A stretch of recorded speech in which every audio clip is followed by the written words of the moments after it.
1996 world cup semifinal match India versus Sri Lanka match crowd disturbance వల్ల ఆగిపోయింది.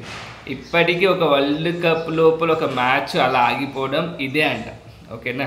అయితే దీని బ్యాక్గ్రౌండ్లోకి వెళ్తే ఆ మ్యాచ్ లోపల ఇండియా గెలుస్తుంది అని అందరూ అనుకున్నారు. అది ఇండియాలో జరుగుతుంది కాబట్టి ఇండియా ఇంకొకసారి వరల్డ్ కప్ గెలుస్తుంది అనే ఒక ఉద్దేశంతో అందరికీ హోప్స్ హైగా ఉండే.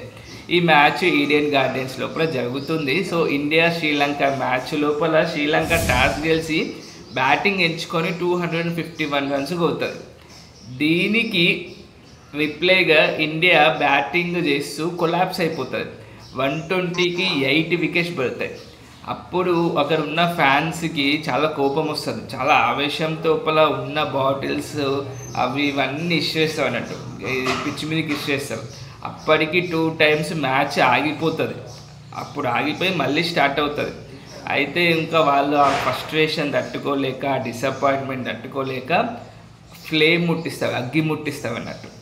అప్పుడు ఉన్నటువంటి మ్యాచ్ రిఫరీ ఏం చేస్తాడు అంటే, క్లైవ్ లాయిడ్ అనుకుంటా, మ్యాచ్ రిఫరీ ఏం చేస్తాడంటే మ్యాచ్ని క్యాన్సిల్ చేసేస్తాడు. క్యాన్సిల్ చేసేసి సింపుల్గా శ్రీలంకకి విక్టరీ ఇస్తాడు. అప్పుడు శ్రీలంక వరల్డ్ కప్ లోపల ఫైనల్కి పోతుంది, ఇక ఫైనల్ గెలుస్తుంది. అయితే ఆ